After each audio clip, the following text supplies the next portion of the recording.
Creativity feels amazing when it's working, but what if it isn't? Maybe you feel stuck, you're second guessing everything and wondering where all the creative flow went. Here's the problem. Most advice gives you a formula. Do this, then that, and you'll be unstuck. It's not like that at all. And the reason why is creativity is unique to each individual. Today in this video, I'm going to walk you through 5 different ways I get unstuck, and some of them might surprise you. The advice I'm going to share is not a one-size-fits-all. What is inspiring for one artist is maybe going to block another artist completely. But hopefully these prompts will get you started and may spark some ideas. If you're new here, I'm Christine Lashley. Welcome to my channel. I like to talk about art, my process, and how a professional artist creates artwork. Step 1 is to define what failure is and re-examine that. Creativity dies when failure seems dangerous or the worst thing ever.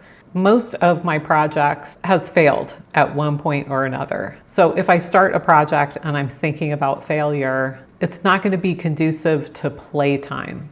You have to re-script failure into, I'm trying this, I hope it works, let's see what happens here. And then it just seems like more doors open or creative avenues of the painting open. If I have a photograph and I am capturing that exactly and I want to copy every last little nuance, there's always the possibility of failing to measure up to the photograph. But if I depart from the photograph and I think, what if I change this or move a rock or change the horizon line, I just feel that I see the project differently and I feel like I have more creative options. And that is just more fun for me to work on. And the fun translates into creativity and getting motivated to keep working on the project. I think if every painting had to turn out, if every demo had to turn out, if I put that pressure onto myself, I would lose the spontaneity that I feel is key for my artwork. In your career as a hobby or a professional artist, you're going to experience bad paintings. Things won't work out. The faster you start to accept some of that uncomfortable feeling, the more you're going to grow in your creative self. Let's say the sky isn't working out. It's not a terrible sky. It just means you have to figure out the solution. And that can be a creative thing. It's kind of this puzzle idea or figuring out the solution. This can push you to the next level of being your best creative self. So that's where we want to go. Step 2 is I like to create a type of pressure for myself. I say yes to things, not to overwhelm my schedule, but to force myself to meet a deadline. If it's too vague, it's not going to work, such as I want to do better work or I want to make more art. It's better to have a target idea of, I would like to be in this gallery, or I would like to participate in a plein air event, which is where you create paintings, not from photos, but on location during the course of a week. So these specific goals are going to be really good because they should be motivational, just on the edge of what is going to feel comfortable. And instead of letting the fear overwhelm me and think, I can't do that, I can't meet my deadline that quickly, I will break it up into chunks and start looking at the months in the calendar. That means I'd have to make X amount of paintings per month. And so this type of structure and breaking it apart in little steps helps me. Another way I challenged myself was public speaking. I never thought I would be good at that. I started with small steps of volunteering and then teaching, and here I am on YouTube now. Without the pressure, without the goals, you can stay in kind of a maybe area, and that, to me at least, is not a good place to be. Inspiration is optional, but deadlines aren't. So give yourself a few deadlines to work towards. Step 3 is to mix it up. You can change the parameters. Maybe the creative rut that you feel like you're in is happening because you're in the same location and creating the same things. So there's so many ways to kind of break free of that. You can have different media, different images, work on different subjects, all types of ways to do this.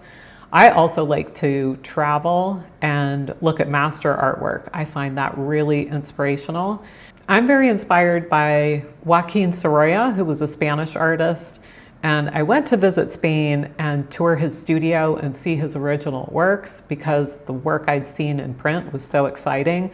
Then I decided to make a copy of his painting to learn even further after visiting those locations. And I made a video on that, so you can check that out here. Even though we're here on YouTube and we are learning from each other, be careful to filter what input you are taking in. You also want to have output of your own creativity. And so sometimes it's good to just put everything away and even work from memory. It's very artistically enriching to work from memory and see what's in your own head. Even if it doesn't turn out, it's basically just playtime. Okay, I like step 4, which is lean into your weirdness. Artists throughout history have done this, and they just went out on a limb and then they went further out there. And sometimes the world didn't understand what they were doing. It doesn't mean you always have to create shocking art or aggressive images. It just could be doing whatever you want because you love that subject. Weird can also be being a realistic artist. At one point, that was not a popular option. In my own case, I decided to paint some water lilies, and I thought, oh, yeah, Monet kind of did that, and he did a pretty good job and is pretty well known for that. And then I thought, well, I don't really care. I want to do it anyway, and I want to see how I would do it. That was one of my first series that I did, was a water pond and water lilies and reflections. And I really studied that deeply to learn more about it. And it was very rewarding. And I feel like I got a lot out of that experience. And it did really unlock a lot of creativity. And I did more paintings because I was so excited about what I was painting. Leaning into your own uniqueness is also going to develop your style. It's just going to come out.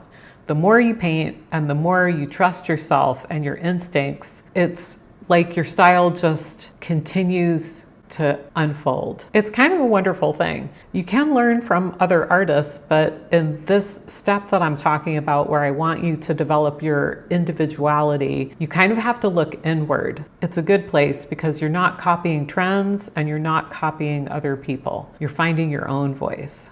Okay, step 5 is to do the work anyway. It's going to be difficult and challenges are going to come your way. Honestly, this is where procrastination can kind of camouflage itself into, wait, I need the perfect supplies. Wait, I need to take a workshop. I need to learn more. In my years of teaching, I've heard some people say, I really want to paint, but shouldn't I learn to draw first? And I just feel that if you have a strong urge to be creating and doing something, anything, then just do it. You can always learn drawing, but if painting is super exciting to you because you like the color and the form and the tactile nature of it, then go for it. Now, somebody else might actually want to draw because they love drawing. So you see, there's room for individuality here too.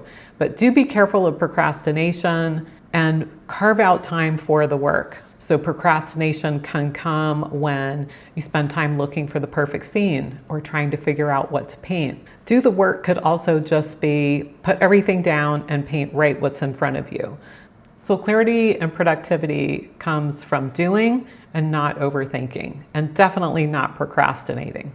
I hope these 5 steps have been helpful for you. Remember, it's just a collection of a checklist, kind of like a menu. It's not that you have to do every single step. And if something sparked an idea, great. Do drop a comment below. We'd love to hear on your creative journey and different things that you've tried to get unstuck and develop your style. I do appreciate you being here today. If you like and subscribe, it helps my channel to grow. If you'd like to learn more, in the comments below is a link to my online learning program. I have lessons, concepts, and exercises for students to create, and my online community has a great time painting together. Maybe I'll see you in class. Until next time, happy painting, everybody.